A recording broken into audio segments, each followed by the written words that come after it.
আসসালামু আলাইকুম প্রিয় দর্শক, আজকে আমি খুবই মজাদার একটি রেসিপি নিয়ে হাজির হয়েছি আপনাদের মাঝে। এই রেসিপিটি এতটাই টেস্টি যে আপনারা দেখা মাত্রই বানানোর জন্য আগ্রহী হয়ে যাবেন। তো চলুন, আজকের রেসিপিতে আছে কচুরমুখির ডাল।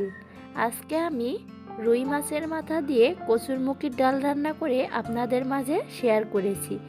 তো চলে এসেছি মূল রেসিপিতে। এখানে আমি কচুরমুখী সেদ্ধ করে একদম ব্লেন্ডারে ব্লান্ড করে একদম মিহি করে এভাবে করে নিয়েছি। আর এখানে নিয়েছি মাছের মাথা, একটি মাছের মাথা নিয়েছি আর এক পিস মাছ নিয়েছি। তো চলুন দেখে আসা যাক কিভাবে আজকে আমি কচুরমুখির ডাল রান্না করি। প্রথমে চুলায় একটি প্যান বসিয়ে দিয়ে দিচ্ছি অল্প পরিমাণে তেল। তেলটা গরম হয়ে আসলে এখানে মাছগুলো ভেজে নিচ্ছি। আপনারা চাইলে মাছগুলো কষিয়েও এই কচুরমুখিটা রান্না করতে পারেন, তবে আমি প্রথমে মাছগুলো কিছুক্ষণ ভেজে নিচ্ছি। মাছটা ভাজা হয়ে গেলে এভাবে করে ভেঙে দিচ্ছি। আপনারা চাইলে মাছটা আস্তেও রাখতে পারেন, তবে এভাবে করে ভেঙে দিলে কচুরমুখির যে ডালটা রান্না করব সে ডালটা কিন্তু খুবই টেস্টি হবে। এখানে দিয়ে দিলাম কিছু বাটা মশলা। এখানে আমি 8 থেকে 10টি কাঁচামরিচ বেটে নিয়েছি, 1 টেবিল চামচ রসুন বাটা নিয়েছি, আর দিয়েছি 2 টেবিল চামচ পেঁয়াজ বাটা, আর দিয়েছি হাফ টেবিল চামচ পরিমাণ জিরা বাটা। সামান্য একটু পানি দিয়ে খুব ভালোভাবে মশলাটা কষিয়ে নিতে হবে।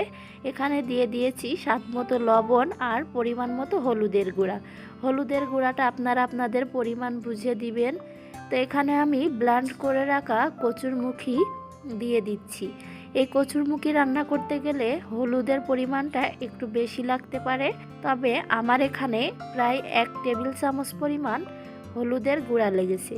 এখন এই কচুরমুখিটা মশলার সাথে 2 থেকে 3 মিনিট খুব ভালোভাবে কষিয়ে নিতে হবে। 2 থেকে 3 মিনিট পর কচুরমুখির সাথে অল্প অল্প করে পানি অ্যাড করতে হবে। আপনারা আপনাদের পরিমাণ মতো পানিটা অ্যাড করে নেবেন। কেউ যদি একটু বেশি পাতলা রাখতে চান তাহলে পানির পরিমাণটা বাড়িয়ে দিবেন, আবার কেউ যদি একটু ঘন করে কচুর ডালটা রান্না করতে চান তাহলে পানির পরিমাণটা একটু কমিয়ে দেবেন। তো এভাবে করে এই যে আমি পানি দিয়ে খুব সুন্দরভাবে নেড়েচেড়ে রেডি করে নিচ্ছি। ভালোভাবে মিশানো হয়ে গেলে এখানে ঢাকনা দিয়ে 4 থেকে 5 মিনিট রান্না করে নিচ্ছি। তো এই যে দেখুন 4 থেকে 5 মিনিট রান্না করে নিয়েছি ঢাকনা দিয়ে। এখন ঢাকনাটা উঠিয়ে নিচ্ছি। এ পর্যায়ে এসে আমি এখানে কিছু কাঁচামরিচ ছিঁড়ে রেখেছিলাম, সেই কাঁচামরিচের ফালিগুলো এখানে দিয়ে দিচ্ছি। তা আপনারা চাইলে এখানে লাল গুঁড়া মরিচটাও অ্যাড করতে পারেন, তবে এখানে আমি আজকে কাঁচামরিচ দিয়েই এই কচুরমুখির ডালটা রান্না করেছি। কাঁচামরিচ দিয়ে এই কচুরমুখির ডালটা রান্না করলে খেতে খুবই সুস্বাদু হয়। এখানে আমি কচুরমুখির ডালটা নামিয়ে রাখছি। চুলায় একটি তাওয়া বসিয়ে দিয়েছি।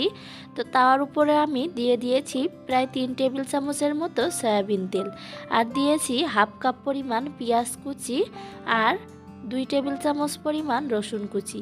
পেঁয়াজ আর রসুন কুচিটা খুব ভালোভাবে ভেজে ব্রাউন কালার করে নিয়েছি। এখানে আমি হাফ চা চামচ গোটা জিরা আর সামান্য একটু পাঁচফোড়ন দিয়ে খুব ভালোভাবে ভেজে নিয়েছি। এখন এই কচুরমুখিটা আবারও চুলার উপরে দিয়ে দিয়েছি। কচুরমুখির ডালের ভিতরে ভেজে রাখা পেঁয়াজ রসুনটা এখানে অ্যাড করে দিচ্ছি। এভাবে যদি আপনারা কচুরমুখির ডাল রান্না করেন খেতে অসাধারণ লাগবে। আশা করছি আমার আজকের রেসিপি আপনাদের কাছে ভালো লেগেছে। তো এখানে সবশেষে অ্যাড করে দিচ্ছি ধনিয়া পাতা। আপনারা চাইলে ধনিয়া পাতাটা যারা পছন্দ করেন না স্কিপ করতে পারেন, তবে এই কচুরমুখিতে ধনিয়া পাতা দিলে খেতে কিন্তু খুবই টেস্টি হয়। তো এখন আবার একটু নাড়াচাড়া দিয়ে 1 থেকে 1.5 মিনিটের মতো রান্না করে নিচ্ছি। তো আজকের রেসিপি যদি আপনাদের সকলের কাছে ভালো লেগে থাকে তাহলে অবশ্যই আমার চ্যানেলটি সাবস্ক্রাইব করবেন, একটি লাইক দিবেন, আপনার ফ্রেন্ডস ফ্যামিলির সাথে আমার ভিডিওটি শেয়ার করবেন। তো দেখুন আমার কচুরমুখিটা কিন্তু একদমই রান্না করা হয়ে গিয়েছে। তো এই কচুরমুখির ডালটা কতটা সুন্দর হয়েছে আর কতটা লোভনীয় হয়েছে অবশ্যই আপনারা দেখেই বুঝতে পারছেন। তো আপনাদের কাছে কেমন লেগেছে আমাকে কমেন্টের মাধ্যমে অবশ্যই জানাবেন। তো আজকের মতো এখানেই শেষ করছি। আবারও ফিরে আসবো আপনাদের মাঝে নতুন কোনো অন্য রেসিপি নিয়ে। ততক্ষণ আপনারা সুস্থ থাকুন, ভালো থাকুন। আল্লাহ হাফেজ। আসসালামু আলাইকুম।